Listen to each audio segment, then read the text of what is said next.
កាលពីថ្ងៃទី3ខែឧសភាឆ្នាំ2008វិទ្យាស្ថានអន្តរជាតិអាមេរិកមានរៀបចំពិធីចែកវិញ្ញាបនបត្រលើកទី5ដល់សិស្សភាសាអង់គ្លេស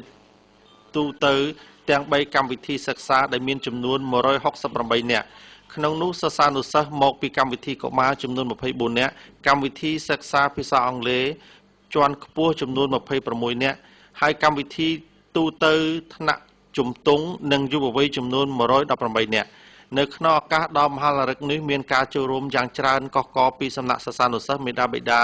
និងអាណាព្យាបាលសិស្សព្រមទាំងបុគ្គលិកសាស្ត្រាចារ្យនិងភ្ញៀវកិត្តិយសជាច្រើនអ្នកទៀតលោកសាស្ត្រាចារ្យវិជ្ជបណ្ឌិតគួតមេងលីនាយកវិទ្យាស្ថានសាលារៀនអន្តរជាតិអាមេរិកបានថ្លែងថាសិស្សដែលបានបញ្ចប់សិក្សានៅពេលនេះអាចនិយាយនិងប្រើប្រាស់ភាសាអង់គ្លេសបានយ៉ាងស្ទាត់ជំនាញភាពជោគជ័យរបស់សិស្សម្នាក់ៗអាចធ្វើទៅបានគឺអាស្រ័យទៅលើការយកចិត្តទុកដាក់ឧបត្ថម្ភទាំងកម្លាំងកាយចិត្តថវិកាពីសំណាក់ឪពុកម្ដាយនិងអាណាព្យាបាលព្រមទាំងខិតខំយកចិត្តទុកដាក់បង្ហាត់បង្រៀនពីលោកគ្រូអ្នកគ្រូផងដែរ